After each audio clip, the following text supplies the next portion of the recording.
So here's my backyard. Beautiful, isn't it? We made a little dog trail so the dog can actually go through the snow here. I'm gonna set the camera so you guys can have an idea of exactly what the hell I'm talking about here. Yeah, beautiful. So this is exactly just how deep the snow is right now. Yeah, it's a little crazy here. This is for the dog, so the dog can actually walk through the snow.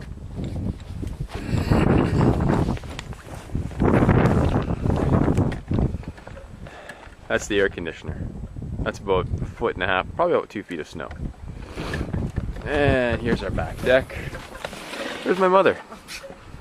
Hi.